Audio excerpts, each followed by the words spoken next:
Dear students, السلام علیکم۔ ہمارا مضمون ہے جغرافیہ کلاس 8۔ اس میں ہم آج چیپٹر نمبر 2 لیکچر نمبر 6 زمینی خدوخال میں تبدیلی لانے والے کارکن کے بارے میں پڑھیں گے۔ پچھلے ہم نے لیکچر نمبر 5 میں پڑھا تھا گلیشیئر، وادی گلیشیئر کے بنائے ہوئے زمینی خدوخال کے بارے میں۔ آج ہم پڑھیں گے ہوا کے بنائے ہوئے زمینی خدوخال۔ آج لیکچر نمبر 6 میں ہوا کے بنائے ہوئے زمینی خدوخال کے بارے میں ہم پڑھیں گے، جو کہ ہمارا تھرڈ لانگ کوسچن بھی ہے۔ تھرڈ لانگ کوسچن ہے ہمارے پاس، ہوا کے عمل سے بننے والے زمینی خدوخال بیان کریں، جس کے بارے میں ہم آج کے لیکچر نمبر 6 میں پڑھیں گے۔ ہوا کے بنائے ہوئے زمینی خدوخال یعنی کہ ہوا کے عمل سے جو زمین کے اوپر نقش بنتے ہیں، ان کے بارے میں آج ہم پڑھیں گے۔ صحراؤں میں بارش انتہائی کم ہوتی ہے، یہ ہم جانتے ہیں، ہم پچھلی کلاسز میں پڑھ بھی چکے ہیں کہ صحرائی علاقوں میں جو ہے وہ بارش بہت ہی کم ہوتی ہے، لہٰذا ان علاقوں میں مستقل دریا نہیں ہوتے اور نباتات بھی انتہائی کم ہوتی ہیں۔ اسی چیپٹر کے سٹارٹ میں ہم نے پڑھا تھا کہ جن علاقوں میں مسلسل بارش ہوتی ہے یا بہت زیادہ بارش ہوتی ہے، ایسے علاقوں میں دریا پائے جاتے ہیں۔ صحرائی علاقوں میں جو ہے وہ مستقل دریا نہیں ہوتے۔ یہی وجہ ہے کہ صحراؤں میں ہوا زمینی خدوخال میں تبدیلی لانے والا ایک اہم کارکن ہے۔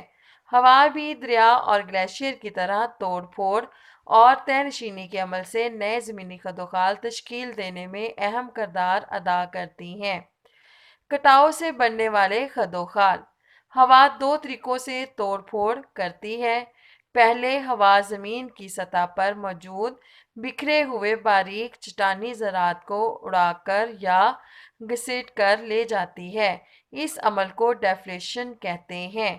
اس کا ہم شارٹ کوسچن بنائیں گے کہ ڈیفلیشن سے کیا مراد ہے یا ڈیفلیشن کسے کہتے ہیں۔ پھر انہی چٹانی ذرات کو بطور ہتھیار استعمال کرتے ہوئے چٹانوں کو رگڑتی اور گھساتی ہے۔ اس عمل کو ابریشن کہتے ہیں۔ ابریشن کا عمل کیا کہلاتا ہے یا ابریشن سے کیا مراد ہے، یہ بھی ہمارا ایک شارٹ کوسچن بن سکتا ہے یا ایم سی کیوز کے طور پر آ سکتا ہے۔ ان طریقوں سے نئے زمینی خدوخال وجود میں آتے ہیں جو درج ذیل ہیں۔ اب دیکھیں کہ یہاں پہ بھی ڈایاگرام میں ہوا کے کٹاؤ سے بننے والے چند خدوخال دکھائے گئے ہیں، یعنی کہ جھیل ہے، ڈیفلیشن گڑھے ہیں۔ ڈیفلیشن جو کہ ہم نے پیچھے پڑھا تھا کہ جب وہ چٹانی ذرات کو اڑا کر لے جاتی ہے ہوا۔ کھمبی نما چٹان ہے، جزیرہ کوہ ہے، زیوجن ہے، یارڈنگ ہے۔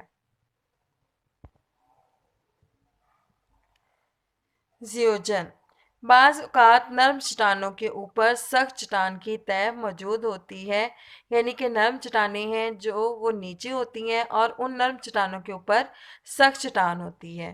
ظہری حصے میں نرم چٹان پر کٹاؤ کا عمل زیادہ ہوتا ہے، جس سے اس کا حجم کم ہو جاتا ہے، جبکہ سخت چٹان اس کے اوپر اپنی مزاحمت کے باعث میز کی طرح قائم رہتی ہے، یعنی کہ اس کے نیچے جب ہوا کا عمل ہوتا ہے تو نرم چٹانوں کو جو ہے وہ ہوا توڑ دیتی ہے، جبکہ اس کے اوپر جو سخت چٹان ہوتی ہے، جس طرح کے آپ لوگ ٹیبل بھی آپ لوگ دیکھتے ہیں کہ ٹیبل کی جیسے اوپر سے سخت سطح ہوتی ہے، اسی طرح یہ جو چٹان ہے یہ بھی اوپر سے سخت رہ جاتی ہے اور نیچے سے جو نرم چٹان ہے وہ جو ہے کٹاؤ کا شکار ہو جاتی ہے۔ اس سے ایسے نقش کو زیوجن کہتے ہیں۔ کھمبی نما چٹان بعض اوقات ہوا کے کٹاؤ اور رگڑنے کے عمل سے سخت چٹانیں کھمبی نما شکل اختیار کر جاتی ہیں۔ ایسی چٹانوں پر کٹاؤ کا عمل زیادہ تر نچلے حصے پر چاروں طرف سے ہوتا ہے۔ پاکستان میں ہوا کی توڑ پھوڑ سے بننے والے خدوخال سطح مرتفع پوٹھوار اور بلوچستان میں پائے جاتے ہیں۔ زیوجن اور کھمبی نما چٹان جیسے کہ ڈایاگرام میں بھی دکھایا گیا ہے، یہ جو شکل ہے یہ کھمبی نما چٹان کی ہے، اس کے اوپر سخت چٹان ہونے کی وجہ سے ہوا نے اس کے اوپر زیادہ عمل نہیں کیا، جبکہ اس کے نیچے نرم چٹانیں ہونے کی وجہ سے جو ہے ہوا نے اس کے اوپر بہت زیادہ جو ہے وہ اپنا عمل کیا اور چاروں طرف سے اس کو گھساتی رہی اور اس کی شکل جو ہے وہ کھمبی نما چٹان جیسی بن گئی۔ اسی طرح زیوجن میں دیکھیں کہ اوپر ٹیبل کی طرح سے نیچے اس کے چاروں طرف سے ہوا نے عمل کیا اور اس کو کاٹا، جبکہ اوپر والی جو سخت چٹان تھی اس پر اس کا عمل کم ہوا اور اس کی شکل جو ہے وہ زیوجن یعنی کہ ایک میز کی طرح کے سی ہو گئی۔ نیکسٹ پوائنٹ ہے ہمارے پاس ڈیفلیشن گڑھے اور جھیلیں۔ ہوا جب ایک ہی طرف سے مسلسل چلے تو بکھرے ہوئے چٹانی ذرات کو اڑا کر یا گھسیٹ کر لے جاتی ہے، تو سطح زمین پر پلیٹ نما کم گہرے نشیب وجود میں آتے ہیں جنہیں ڈیفلیشن گڑھے کہتے ہیں۔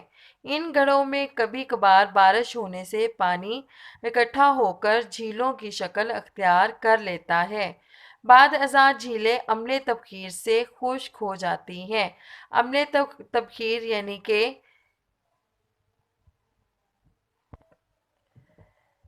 سورج کی حرارت سے پانی جو ہے وہ ہوا میں شامل ہو جاتا ہے اور یہ عمل جو ہے وہ عملے تبخیر کہلاتا ہے، اس سے جو پانی ہے وہ خشک ہو جاتا ہے۔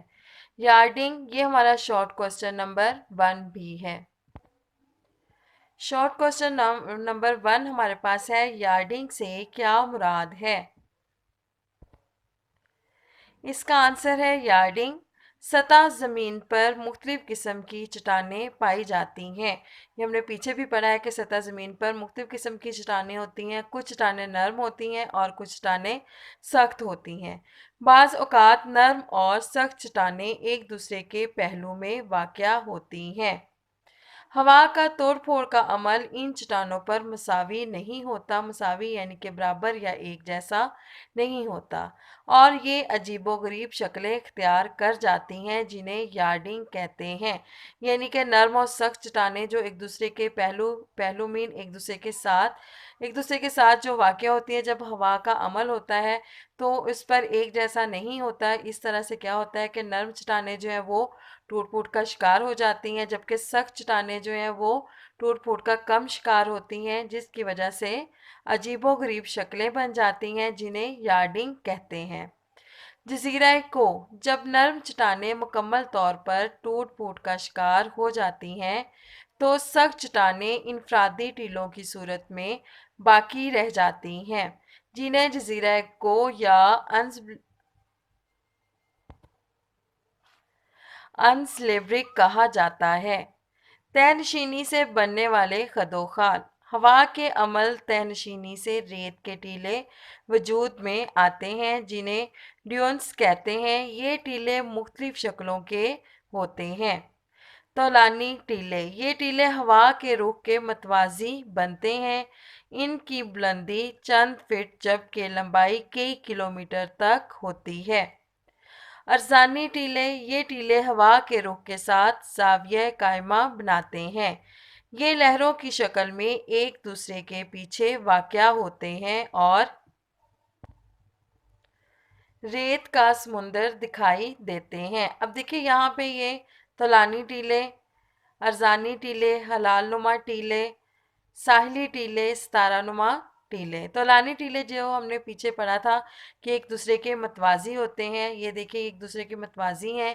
عرضانی ٹیلے جو کہ قائمہ زاویہ بناتے ہیں۔ اب ہم پڑھیں گے ہلال نما ٹیلے۔ یہ ہلال نما ٹیلے ہوتے ہیں جن کی نوکیں ہوا کے رخ کی نشاندہی کرتی ہیں۔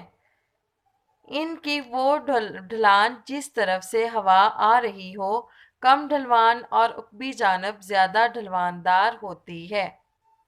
ستارہ نما ٹیلے۔ جب ہوا بار بار اپنی سمت بدلتی ہے تو ریت کا ٹیلہ ستارہ نما شکل اختیار کر جاتا ہے۔